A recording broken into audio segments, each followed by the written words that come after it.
একটি কমিটি উপস্থাপন করতে হবে এবং সেই কমিটির মাধ্যমে আমাদেরকে প্রত্যেক সপ্তাহে বাজারের যে টাকাগুলো গণনা করা হয় সেই সাপ্তাহিক হিসাব জাতির সামনে ফাই ফাই করে উপস্থাপন করতে হবে।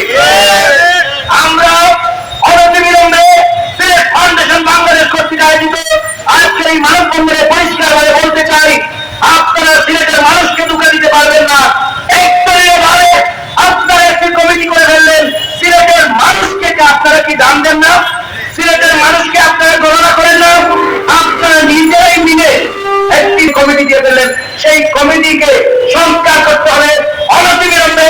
আলেম ওলামাকে নিয়ে, ফুলতলি বস্ত্রকে নিয়ে, কওমি অঙ্গনকে নিয়ে, ব্যবসায়ী প্ল্যাটফর্মকে নিয়ে, আইনজীবী অ্যাসোসিয়েশনকে নিয়ে, ডক্টর অ্যাসোসিয়েশনকে নিয়ে, চেম্বার অ্যাসোসিয়েশনকে নিয়ে সর্বদলীয়ভাবে একটি অরাজনৈতিক সেবামূলক একটি সংগঠন জাতিকে উপস্থাপন করতে হবে।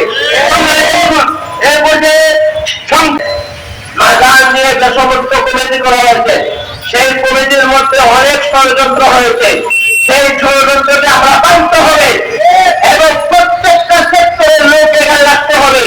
বিশেষ করে আমাদের সিলেটের ঐক্যবদ্ধ সিলেটবাসীর সম্মানিত আহ্বায়ক যারা রেজাউল করিম জালালী সাহেবকে রাখতে হবে, আমাদের সিলেট ফাউন্ডেশনের সম্মানিত চেয়ারম্যান আশরাফি সাহেবকে রাখতে হবে এবং প্রত্যেকটা সেক্টরের প্রধান সভাপতি এবং সেক্রেটারিকে কমিটিতে রাখার জন্য আমি আমার মুহতামিম দলবাদের পক্ষ থেকে সবাইকে ধন্যবাদ।